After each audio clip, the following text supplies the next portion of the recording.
Hello children, welcome to Wandukam. We are discussing the importance of mole concept and Avogadro's number. Mole concept and Avogadro's number. Today also I will discuss one more applications and it's very important, just understand it. You can solve any problems related to the number of moles, number of atoms, even number of molecules. I have solved many problems related to this, so watch this from beginning to end to understand better. So I will tell you how to find out the number of moles from some given data like your given mass or your volume, given volume of any gas at STP, or even your given molecules. Some number of molecules has been given and you have to find out the number of moles from this. So first one is if some given mass is there, so we need to find out the moles. So number of moles, in such case number of moles is equal to given mass by the molecular mass of the substance, or in case of atomic mass of the element, or in such case we can find out the number of moles.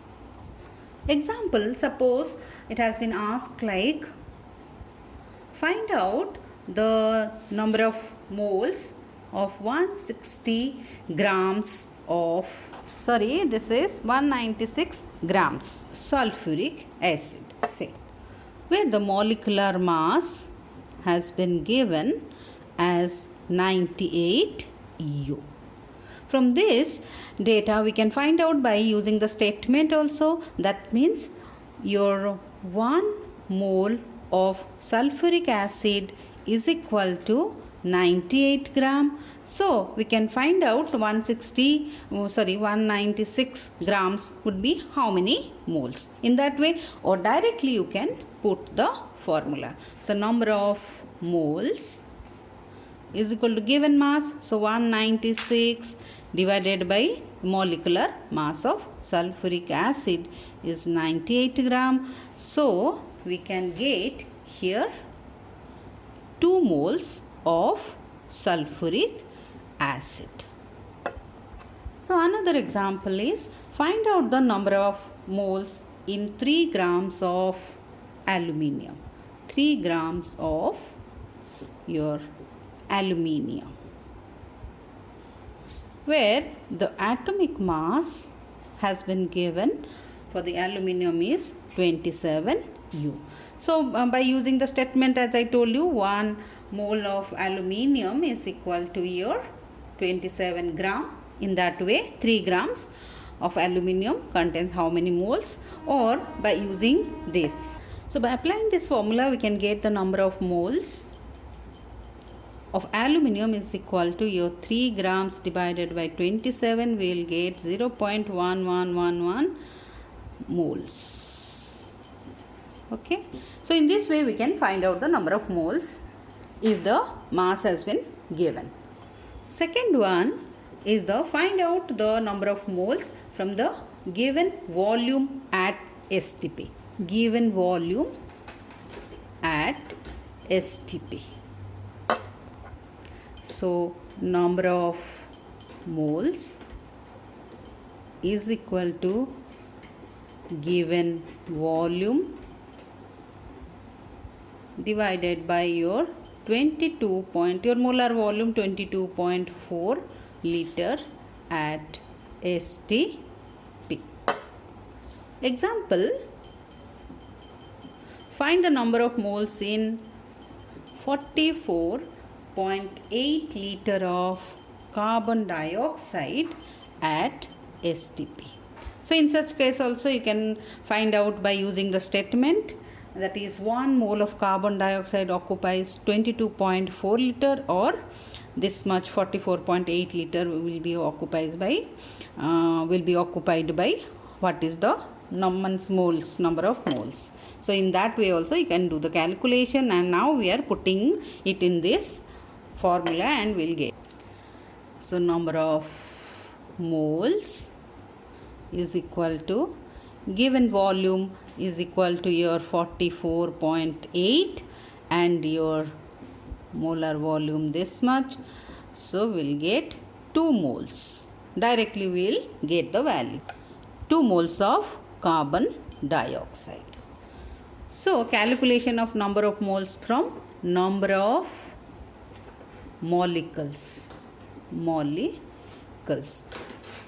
So number of moles is equal to given number of molecules by Avogadro's number 6.022 into 10 to the power 23 molecule.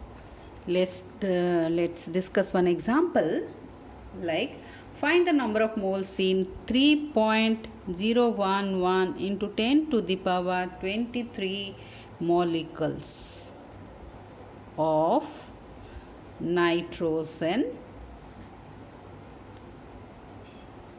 So in that case, number of moles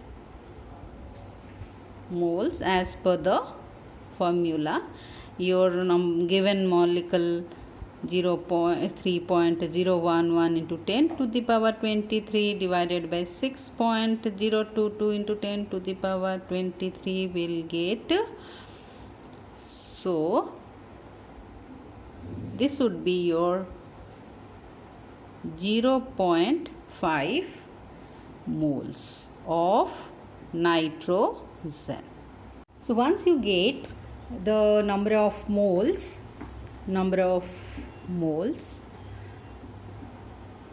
then it will be easy for you to find out the number of atoms, number of molecules, even the volume occupied by any gas at STP. Let me tell you some conversion, so this will help you while solving the problem. Like 1 kg can be written as your 10 to the power 3 gram, or 1 ton. If it has been given, then you can convert it into 10 to the power 6 gram, or 1 milligram is equal to 10 to the power minus 3 gram. Because we are going to solve in gram, because of molecular mass you will do in the gram scale, isn't it? Moles. I am giving you some problems, you just try on your own. So find the number of atoms in suppose 52 grams of helium, or your 10.6 gram of your sodium carbonate, or suppose 1 kg of iron, or 1 ton of copper. Hope you have understood the concept so far. In my next video, I will discuss more problems on volumes. So keep watching and keep learning. Thank you.